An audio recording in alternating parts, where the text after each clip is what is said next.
North Carolina is of average size when compared to the rest of the 49 United States, 28th out of 50, but it's still twice as big as Ireland. So take that Emerald Isle, but it's crowded, ranking 9th in population density with 9.944 million residents. It's home to the highest point in North America east of the Mississippi River, Mount Mitchell, at an elevation of 6,684 feet and more than 300 miles of coastline. Along with the Atlantic Ocean and mountains, North Carolina boasts approximately 18.7 million acres of timberland. Famous residents include 7th President Andrew Jackson, NASCAR legend Dale Earnhardt Sr., Pepsi inventor Caleb Bradham, actors Ava Gardner, Andy Griffith, and Zach Galifianakis, authors O. Henry and Thomas Wolfe, Grammy winner Roberta Flack, boxer Sugar Ray Leonard, and Virginia Dare, the first child born to English parents in North America. Now, let's include some creepy crawlies with that.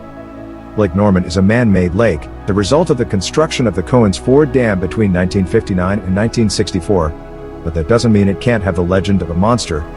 With a surface area of around 32,500 acres and a depth of 130 at the south end, although it only averages 30 feet, there's plenty of room for one. The first report of Normie, a Lake Norman monster, was in 2002, although the lake had been the source of suspicious wildlife for a while. In the 1990s, freshwater jellyfish inexplicably appeared in Lake Norman. In 2000, it was alligators. Neither species should have been in that lake. So why not a monster? Witnesses describe Normie as everything from a crocodile, which makes sense due to the alligators, to an enormous fish, to a plesiosaur. From the official Lake Norman Monster website, www.lakenormanmonster.com, a man posted the following encounter. I was tubing and I had just fallen off from a quick turn. I floated in the water waiting for the boat, and as I did I saw a large neck emerge from the water about 5 feet in the air. I was terrified because it was only about 40 meters from me and I don't know if this thing is mean or not. I quickly turned and started swimming towards the boat as my dad sped towards me because he saw it too.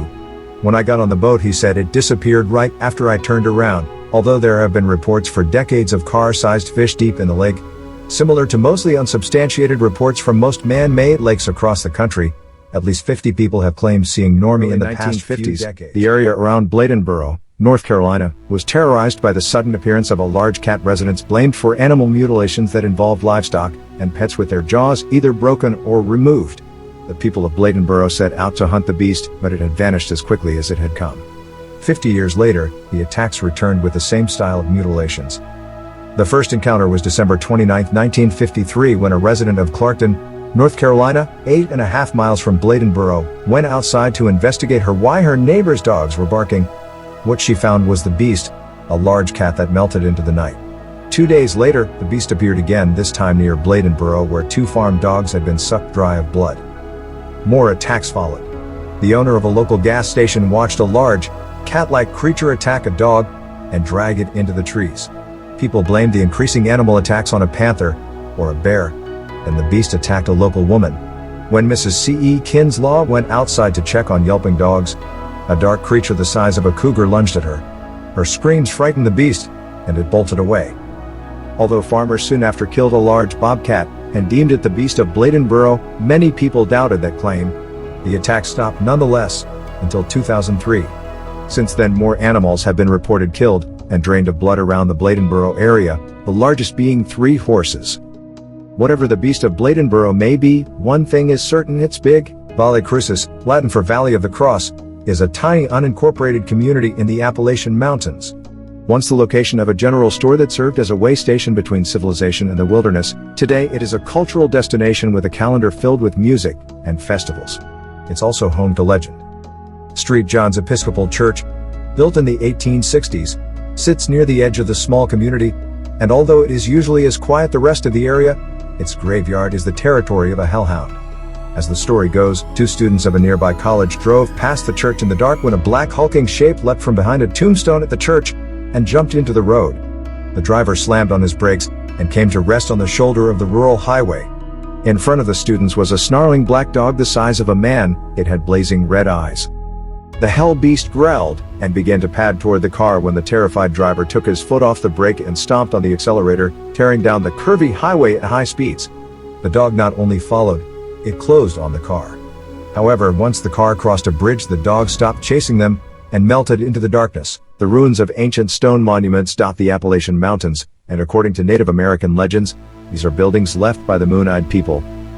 The Moon-Eyed People were a diminutive nocturnal race of man with pale white skin and long beards.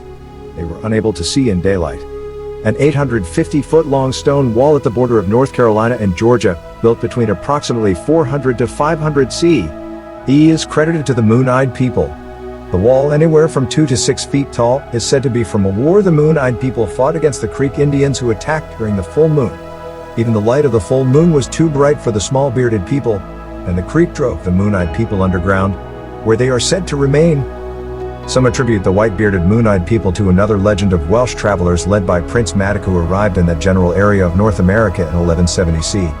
However, the evidence of a Welsh incursion into North America 300 years before the arrival of Columbus is tenuous at best, and it's probably safe to say the Welsh have always been able to see in sunlight. The Moon-Eyed People remain a mystery,